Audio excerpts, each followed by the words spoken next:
All right. Good morning. I feel like shit. Yeah. So you know what happens is every once in a while, every once in a blue moon, I just decide at nighttime not to take my meds, and then wake up early and suffer. Every once in a while, I just feel like suffering. This is what it used to feel like when I drank all the time. It used to hurt. Anyways, how long are we going to be stuck with winter for? Not too much longer, thankfully. She's about to warm up. You got a couple more nights, BC. Just put up with a couple more nights of cold. Let's go! This is bad news. My God. Falling out right now. Anything could happen. Wow. I'll watch the video later. Feel the heat. I need more nights. I need water. Ain't dry mopping this. First things first, special public avalanche warning. It should end today, Monday, March 4th. It should, but we do not know for sure. We do know to avoid avalanche terrain, particularly in the Columbias right now. Overhead adjacent slopes, remote triggering concern. We received a serious incident near Revelstoke, so that's not good. Natural and human triggered avalanches are multiple near misses. Party of 2 ski, Lapalian 4 outside Lake Louise ski area boundary from Larch Chair. Okay, so right off Ski Louise. I mean, that's in the park. I mean, that's in the boundaries of Ski Louise. It's the backcountry, but it's Ski Louise. Person skied into slope and triggered it, then rode the avalanche for approximately 150 meters. Person number 2 is standing in a safe location and watched until person number 1 was no longer in view. They switched their transceiver to search and began. They noticed one ski pole on the surface, narrowed the search area, but the transceiver used the transceiver to locate person number 1, whose face was buried 40 centimeters below the surface. After uncovering their airway, person number 2 was dug out from 200-centimeter hole and sustained minor injuries, including the loss of 2 teeth. 2 teeth! The party self-evacuated back to the Lake Louise ski area. So that is tremendously scary, right inside the park boundary. Outside Golden, Copper Lake, size 3 involvement. So I warned you, special, and this is what fucking drives me crazy. Special public avalanche warning. And I make a video. What does this shit right here say? Special public avalanche warning for Kootenays, snow for Kootenays. 101 views! Ah! So I don't know how I'm ever going to cross that boundary to being relevant enough to actually save lives in these times. Airbag deployed, trees were involved during the slide, causing serious lower body injuries to this one at Copper Lake. So size 3, that's not crazy steep terrain. So enough said. A change in the weather regime expected through the day today. Over the weekend, the south coast experienced the influence of upper trough. This caused pockets of heavy snow to fall over various locations. That has ceased, as far as I know, as the slow strips off the southeast. We are left with drying conditions in its wake. Better yet, the ridge set to build and take its place in the next couple of days will be sunnier and drier. It will usher in a nice change. Elsewhere in BC, the overall pattern of cold and dry weather will continue for the short term, but short term only. So here's our jet stream starting this week, and you can see we are on the cold side. Everything's dipped right down low. And the cold side, but look at that. Pacific weather coming. And by Friday, we are, boom. Here we are at earth.nullschool.net. I'll just click on right about here. It's close to where I live. Well, that's good enough. So definitely chilly this morning in the Caribou, 18 degrees. Here's what I want to show you, though. What we're going to do now is we're going to go up to the 500 millibar. So now we're looking at temperature and wind at the 500 millibar level, so at the jet stream. So you can see where that jet stream is, like we saw in that last map, how that cold air is. And look at minus 37.8. So this is as Chris and Mark from our show have been pointing out that March is the coldest time in the air in BC aloft.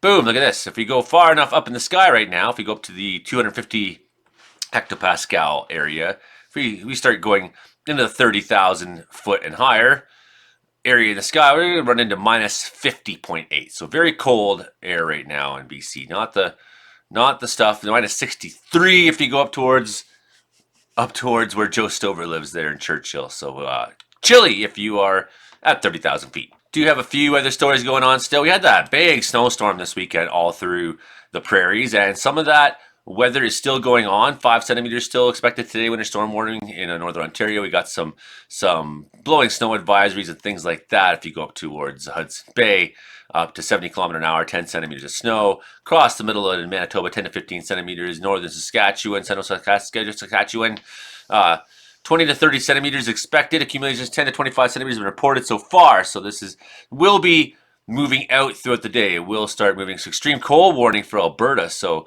extreme cold up to minus 40 this morning over there. So very cold. Shitty. Very shitty. Arctic outflow warning for Kitimat. Minus 20. Wind chills. Nah, that's okay. Then we go down to now to midnight on Monday. Winter storm warning for Highway 3 at least, right? So it could be 15 centimeters of snow there. Upper disturbance is making its way across southern BC today, bringing pockets of convective flurries across the region. Well, here's more or less our temperature. Let's have a look. Wow. So a lot of warmth is coming up towards Ontario today. That's something you'd be interested to see. 15 degrees for them today. So some wild weather this last week. We'll just look at nighttime temperatures. I guess it's the best idea, but look at that. At midnight, we're still well above zero in southern Ontario, but we are not well above zero here in BC. No, and southern Alberta, even worse in Saskatchewan. They're in near the 30s there. And we head into Tuesday night. Looks like it's breaking down a little bit. We have this offshore flow coming. Here's a storm. See this guy here? He's a low, and he's bringing warm air in. So look at that. That guy's going to be our savior. Beating the cold back. Temperatures hanging on. Look at that. It's a nighttime. 15 below, 16 below, depending where you are. In the Caribou, maybe if you're in lower areas, you might be closer to 10 or 12 or something like that at nighttime. But we get to Thursday night. Now you can really see that low has really pulled itself together. It's really going to start driving that warmer air up. And nighttime on Thursday night, minus 4. Oh, that's great. 0 degrees at midnight in the Caribou. Okay, let's have a look at this.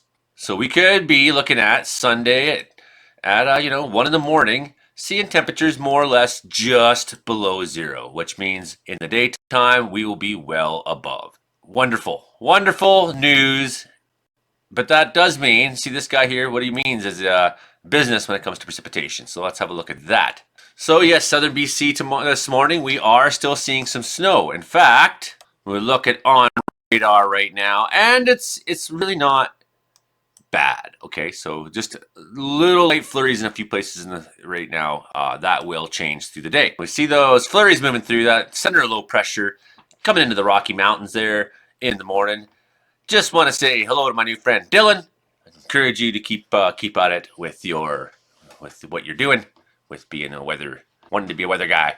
Keep at it. Here's our new story. I was telling him this morning. Our new story is going to be the warm-up this week, so be prepared to report on that. Look at it, we got crazy storms outbreaking in the middle of the United States again. This is going to be a wild series of events, I'm sure, on Tuesday especially, and some today as well. So I'll be looking this afternoon to see for tornadoes and whatnot in the United States. Big-time possibility. Northern California still getting smoked, but man, nothing probably like what they saw up at Mammoth Lakes in Yosemite this weekend. That was pretty crazy snowfall. And at the Donner Pass, people were stuck there Sunday morning, transport trucks lined up. And if there's one place I don't want to be stuck in the mountains ever, it's the Donner Pass. I'm a mountain man. I'm okay with the idea of maybe being stuck in the mountains someday and having to suffer as part of what it takes to be a mountain man. But one thing I do not ever want to do is have that experience in the Donner Pass. No. So we can see this low is starting to strengthen as we come in the midweek. And our temperatures still stay kind of cold, but that will begin to moderate. And you can see now, we can see this nice ocean weather coming in. Oh, it's going to be so lovely to see that change. Because I know right now, I was really glad to wake up and not have frozen water. I was concerned about that. And then I woke up and there's like 2 coals in the stove, and I only had 1 piece of wood in the house. And I was like too cold to want to go outside I just put it in there, and it's like, well, when I'm done here cuddling the dog, I'll go get more wood. But by the time as I walked to the top of the stairs about half an hour later, I felt this tiny blimp of warm on my face, and it was the stove. 1 piece of wood was burning. It was awesome. So I ran outside, got more wood, and here we go. So big time storms again this week. You look at this year has been an amazing year for weather for our friends on the East Coast, for sure. This is pretty wild looking. Definitely has some of those characteristics of an atmospheric river, what we're looking at this weekend, for sure. You see the long tail, you see how two different pressure zones are forcing everything together, so you have this low pressure is forcing it down, but here's the high pressure, and it just can't go any further. It bumps into that high pressure line, and it stalls out there, and it can't move. What will that mean for precipitotals in BC? I'm not expecting much, actually, for here in Wells this weekend. That might change some of the forecasts. Bam, I mean, just rounds of repeat crazy thunderstorms. So tornado season is really, really on in the U.S. right now. Definitely going to be some big stories this week. So we can see that tail's kind of forming. What's it going to do? Probably going to be sending a lot of warm air and a lot of moisture right towards Vancouver Island. Vancouver, going to be some heavy rains there. Looks like some of it isn't expected to really break through the interior much. So it might be a mostly coastal event and we've seen this pattern again and again and again this winter. Things really working up the coast like this. Some of the things they saw last weekend, but perhaps not with the tornadoes. And I don't know yet, right? That remains to be seen. But we do see that possibility that this storm can push itself down south, line up, and give California yet one more insane. Yeah, they did. They had tornadoes and things there this weekend. They had water spouts come off the ocean. And people were pretty surprised. Eastern Canada, it's just like, wow, how many storms can you guys get? So Sunday the 10th, be ready for yet another round. And, like I say, this weekend in BC, I don't think we're going to see the snow totals inland that I would like to see.